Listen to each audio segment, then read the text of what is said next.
Deepak from Zighra, please join me on stage. Oh.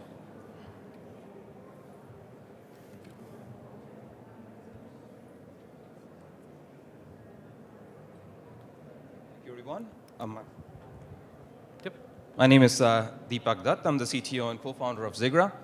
Today, I'm very excited to present to you how we leverage mobile phones and the collective intelligence of our user base to detect and prevent fraud in real time. Our solutions enable simple and secure authentication and transaction confirmation to drastically reduce the frustrations and costs associated with fraud. I would like to share with you a personal story that got us here today. A year and a half ago, I was returning from a business trip and wanted to buy a gift for my wife at the airport. So I go into a store and pay using my credit card, but the charges are declined. I use another credit card, and the charges are declined again. At this point, I'm embarrassed, standing in the cashier in front of the line, that I drop my sale and give my bank a call. Apparently, I'd been flagged for fraud because I'm traveling. After spending some time with them on the phone, we finally figured things out, but it's time for me to leave. I don't have the gift, the merchant's out of a sale, and the bank's down $30 having spent time with me on the phone. Everyone's unhappy. Further investigation into this, I figured out that 9 out of 10 calls made by the bank's fraud unit are false positives, and each call cost them $10 to $30. The accumulated fraud losses, including call processing times, call agent time, merchant dissatisfaction, consumer inconvenience, it's pegged at more than $10 billion every single year in the US. How does Zighra solve this problem?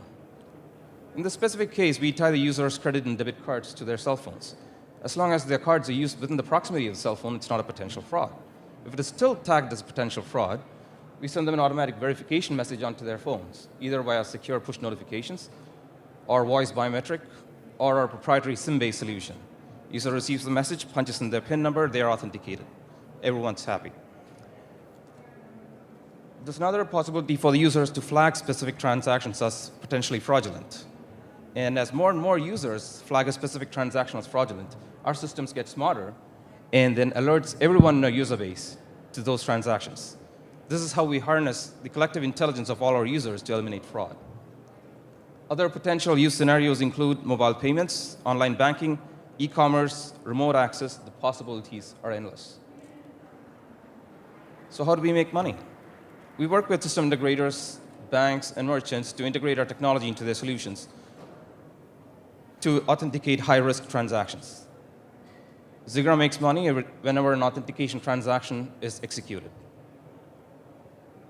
Our competition includes many companies, including ValidSoft based in Europe.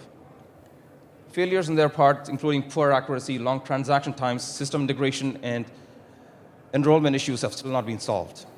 We see competition failure as an opportunity for us to exploit the market. Our competitive advantages include a unique crowdsourced solution to fight fraud, easy plug-and-play architecture, and simple and intuitive for the users to use. Defensibility includes multiple patent applications in the pipeline and mass deployment via carrier partnerships. Sure. Deepak, if you don't mind, does my phone have to be on when I make that transaction? So this happens non-real time as well, right? So what happens today is you make a transaction, it gets flagged. It takes the bank's, the fraud units 21 hours to find that out. By that time, your card's already canceled. So what happens in this case is it automates that process. You get that verification message. At that time, if your phone's not on, it won't come to you. But next time your phone's on, you'll get it. So you can resolve that issue as soon as you come online. We're looking to raise around $3.6 million over the next 2 years to generate over $40 million in revenues and $120 million valuation by year 4.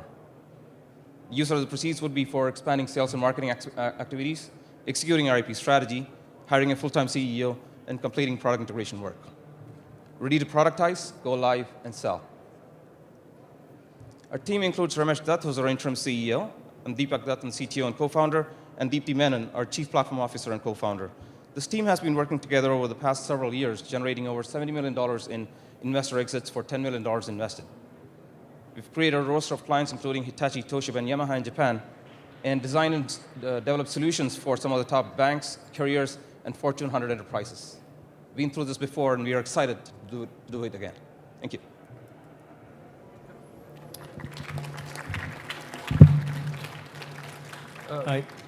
Go ahead, Jeff. Deepak, so my question has to do with competition. So, yesterday there was an announcement by one of the large financial services institutions and one of the large carriers here in the country with respect to them pulling together to be able to provide a service. Unless it's based upon your technology, it's evidence of the competition that's, obviously aggressively going after the space as well. How do you expect to be able to take on some of these large firms as well? So we're partnering with these firms, including the carriers and the banks, to make it happen. And that's how we are going to go after the market, right? So we have been talking to these people, and they've been pretty open with us.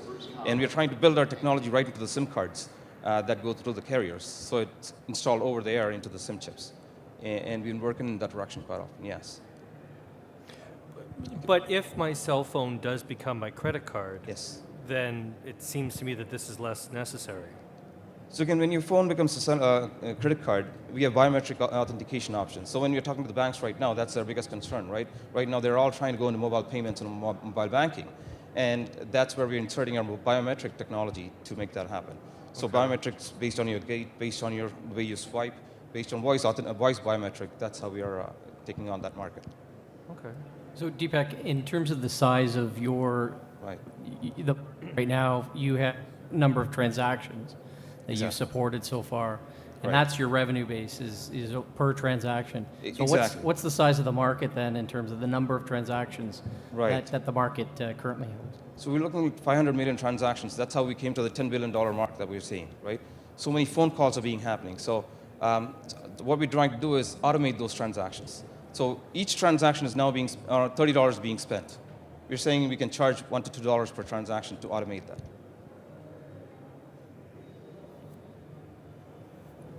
Do you have revenue yet? I'm sorry, I missed that. Yes, we have current revenues. We're working through merchants to protect them against chargebacks. How many do you have installed, or So we have around 250 customers so far. and your customer's the merchant, right? Right now it's merchants, yes. And we're trying to move to the banks.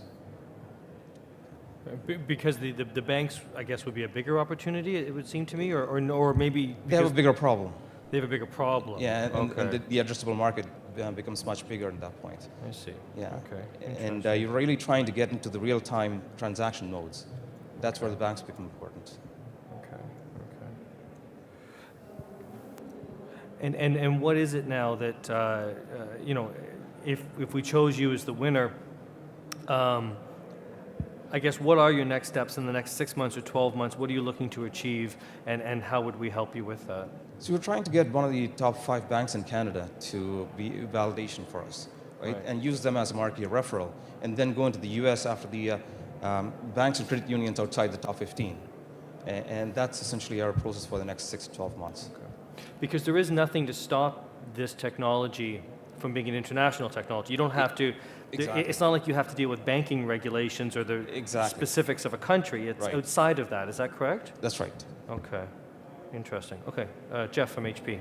Just a follow-up question with respect to trying to get one of the banks on board. Tough customers. Yes, We absolutely. deal with them every day and very demanding for a lot of very good reasons, especially when it comes to security. How do you plan on bring one of them as one of your customers? Right. We've been talking to multiple banks at this point, right? The biggest concern they brought up so far is how do we get people's cell phone numbers, right? That's why we embed our technology into mobile banking apps. So let's say we take a bank's mobile banking app. With a few lines of code, you can embed our technology into their app, right? And they're already working on their backend systems to integrate that with their mobile banking apps. So that makes our entry into the banks much more simpler. And by keeping integration costs pretty low, we were able to make that happen. Okay. Yeah, that makes sense. Okay. Right, Deepak, so that, in Canada, we have an oligopoly with our telecom, and we have an oligopoly with our banks. So it's like the perfect environment for you to be able to penetrate, should you be able to Right. embed yourself in there. But you need to have both in order for you to be able to go to market. Is that correct? You need to have a carrier, and you need to have a bank. Excellent. Okay. For my Not, next act. not essentially, right? So we have 3 technologies, and 2 of those goes directly into the bank systems. The third one that's embedded into the SIM, that goes through the carriers. That's where we need to get into the carriers. We're in discussion with carriers in India, for example, to integrate with their technologies because smartphones haven't penetrated so far. That's why we think that would be a fertile market for us for our, to get a larger, diverse variety of phones. And then the last question before we run out of time, just quickly, you've talked about this as a technology that will help deal with false positives. Is there any way in which it helps to actually catch bad people doing things they shouldn't do? Absolutely. Okay. So when it's, for example, let's say you park downtown Toronto, right? You get dinged twice for your parking charges, Oh. right? Okay. So when you see it, let's say if, somebody else notices it, they have had the same thing happen to them with the same merchant. Right. They flag it, right? Let's say 2 or 3 other people flag it. Now, what happens is our systems know about it. We'll look at all previous transactions of all our users, Right. and we'll alert you to that, so you don't miss it. Ah, okay. Yeah. So that's a crowdfunding, or crowdsourcing aspect of our Crowds- technology. Right. Okay, great. Thank you very much. Thank you very much.